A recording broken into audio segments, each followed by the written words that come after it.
He was a lawbreaker and lived by the crime of violent theft. But in most other ways, he was as good a man as I have met before or since.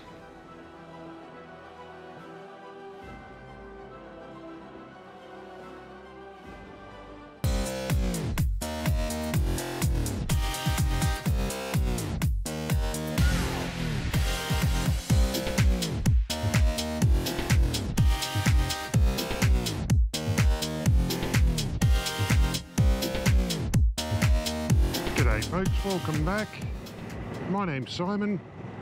If this happens to be your first time here, firstly welcome to Season 2 of the Rise of the Phoenix Tour. Today we're in Uralla, which is just south of Armidale in northern New South Wales, in the area known as the Northern Tablelands.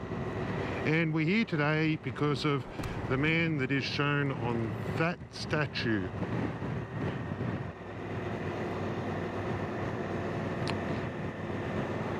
But we'll get back to him in a couple of moments. We're just going to have a bit of a ride up the main street here because it's actually quite a pretty old town. Uralla started around the 1850s, 1855 I think it was, and it's got beautiful old pubs like that, 1909. I don't know the age of this one because it doesn't have it on the front, but what a beautiful looking old pub. Also makes great food there. It's called the Top Pub. And their catchphrase is everybody's pub.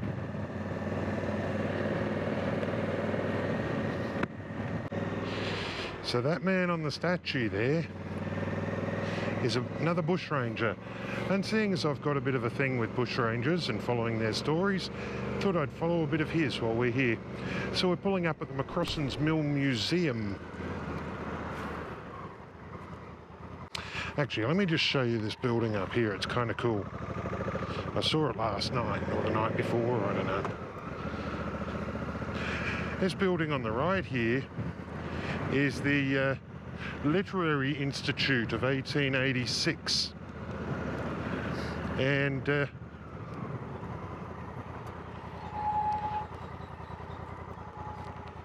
don't know why those brakes are squeaking. Yeah, Literary Institute of 1886. Gorgeous little old building. Not quite sure what a literary institute is. Does that mean that it was like a library or a place of study or what? Anyway, so the McCrossins Mill here is an old flour mill. Okay, so we're inside the McCrossins Mill. And inside here there is a series of 9 paintings about Captain Thunderbolt, who is the bushranger whose statue was outside. And I'll get proper pics of the statue before I leave the area. But I thought we'd have a bit of a look around inside the museum. I'm not going to show you everything here or tell you everything about it, because the whole idea is that maybe you might want to come to this museum and see some of the local history here, some of the bushranger history, and you know, hopefully enjoy yourself here as well. So anyway, let's have a bit of a look around, shall we? So like I say, series of 9 paintings, and tells the story of Captain Thunderbolt's capture and death. And it starts in the afternoon of Wednesday, the 25th of May, 1870, at the Royal Oak Inn, which is depicted here in the painting. And it says Fred Ward Thunderbolt, Fred Ward being Captain Thunderbolt, had left his beloved horse Combo with some friends near Gyra, and he'd come to Uralla for the Queen Victoria's birthday holiday. And he'd come here to steal a thoroughbred racehorse. I mean, you know, the man loved his horses. And the history of Captain Thunderbolt is actually pretty fascinating. I'll put some links down below in the description that tell you about Captain Thunderbolt, but he was a horseman through and through. So in the picture here, you can see the big rock up in the background there, and that's still there today. That's known as Thunderbolt's Rock, and we'll take a quick scoot out there on the bike and have a look at it. but the Royal Oak Inn is obviously no longer there.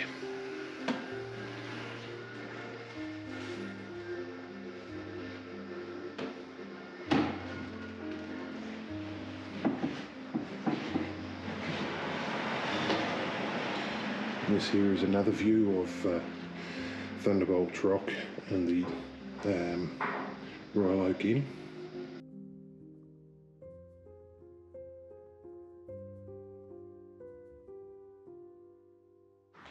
One of the things that I really like about a place like this is, you know, these beautiful old buildings and so on that are repurposed to be museums and galleries and so on.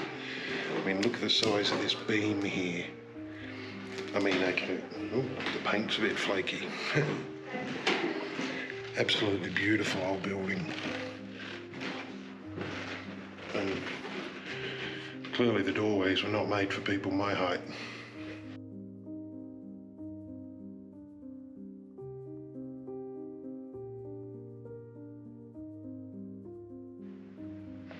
You walk into this section here and all you can smell is the wood. It smells like an old sailing ship. It's beautiful.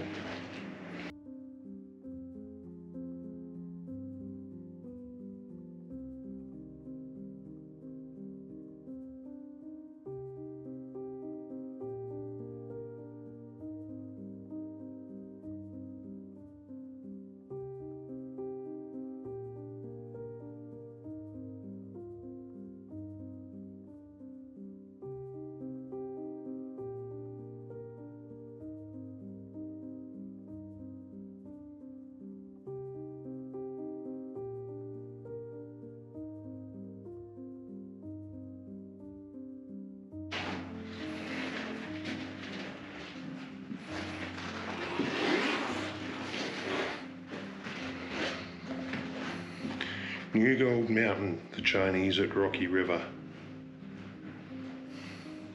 Word came that gold had been discovered in Australia. And thus towns like this arose.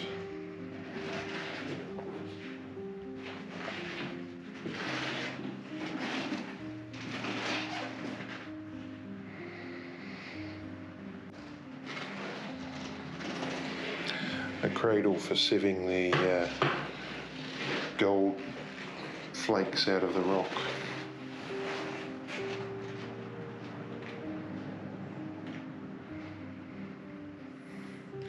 This is a later version of the type used in the 1850s to the 1880s gold rushes.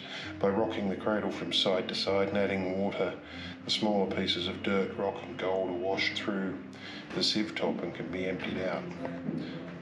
Below, the heavier gold is trapped in riffles. So basically this was a hand-operated sluice.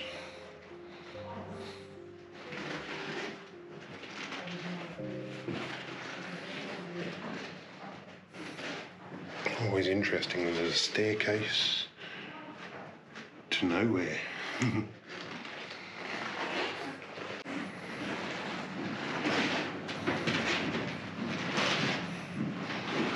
Another old wheelbarrow.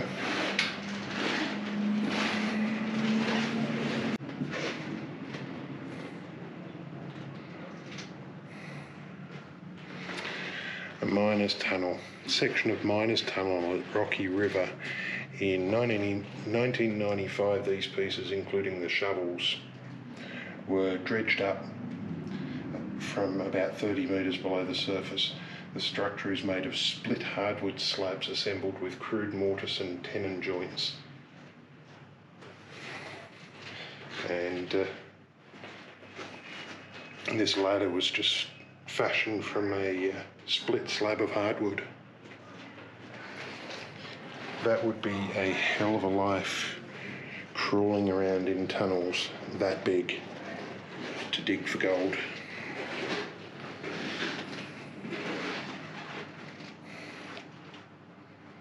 Amazing. And echidna. This section that I'm about to go into is your tribute to the Anawan people, which is the local indigenous people.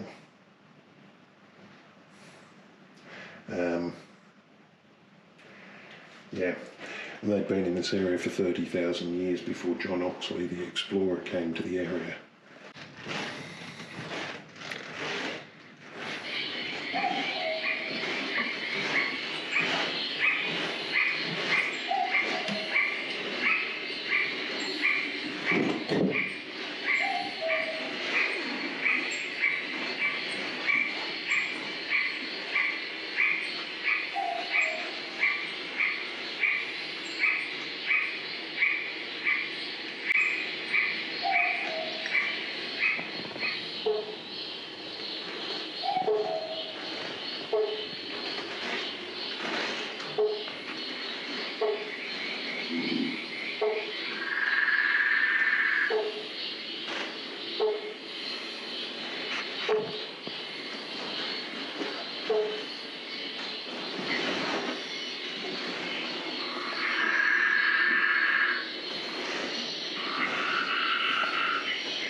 This is what's known as a number 7 boomerang.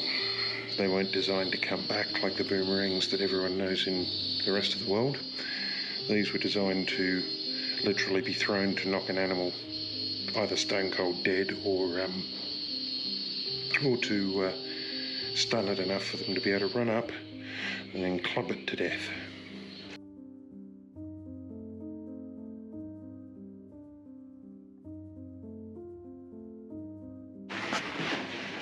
The problem with museums is if you miss bits.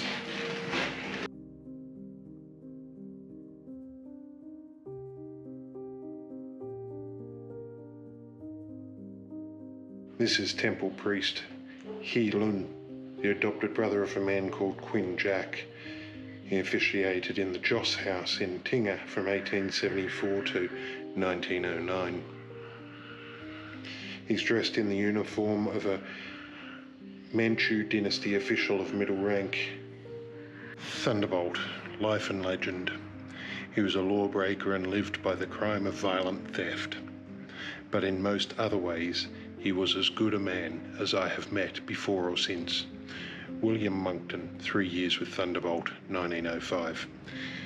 Frederick Wardsworth Ward, better known as Captain Thunderbolt, was one of New South Wales's last notorious bushrangers. Thunderbolt, together with his assorted crew, is credited with committing over 60 armed robberies, largely in northern New South Wales, and at the peak of his felonious career, Ward attracted a sizable £400 reward for his capture. Ward is famed for his miraculous escape from Cockatoo Island Prison, which is in Sydney Harbour,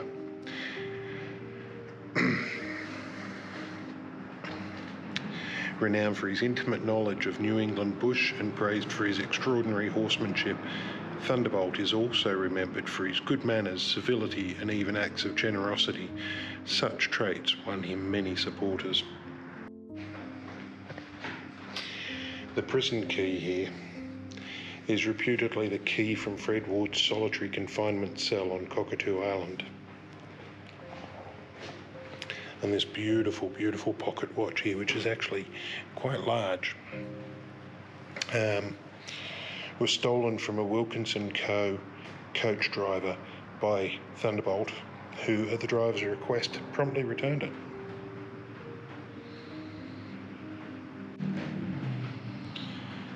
This saddle was abandoned by Thunderbolt during the daring theft of Inspector Brown's thoroughbred at Abington Station in April 1868. So this replica, the dummy here of Fred Ward, shows a mole on the right wrist and 2 warts on the back of the middle finger on the left hand. and as mentioned in the Government Gazette reward notices in 1863 and noted at Thunderbolt's autopsy in 1870, they provided irrefutable proof that this was Frederick Wordsworth Ward, who was shot dead by Constable Walker.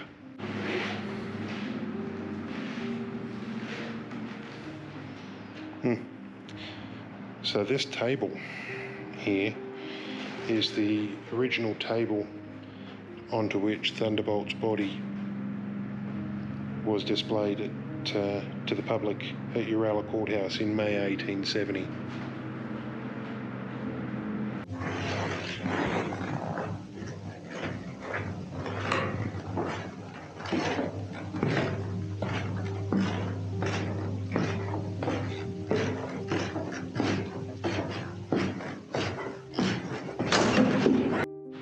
And here's the grave that we've actually come looking for. Erected by New England residents to mark where lies Thunderbolt, Fred Ward. Died May 25th, 1876, aged 36 years. Hey folks, so I really hope you got something out of today's video. I hope you enjoyed it, learning a little bit about Captain Thunderbolt, the Bushranger. If you did, please give me a big thumbs up on the video, and don't forget to subscribe to the channel if you haven't already. 52 or 47% of people are not subscribed to the channel, so please do consider subscribing to the channel if you enjoyed what I did today, because there is so much more to come as I get out on season 2 of the Rise of the Phoenix tour, and I travel through outback New South Wales all the way down into Victoria and across to Tasmania. That piece of grass is just really in the way there, isn't it? Oh well. Anyway guys, please don't forget to give me a like, drop me a comment, tell me what you'd like to see in New South Wales, Victoria or Tasmania. Let me know places that you'd like me to visit on my way around, and I'll see what I can do about doing that. And of course, until then, ride safe and get out and live your own adventure. Cheers.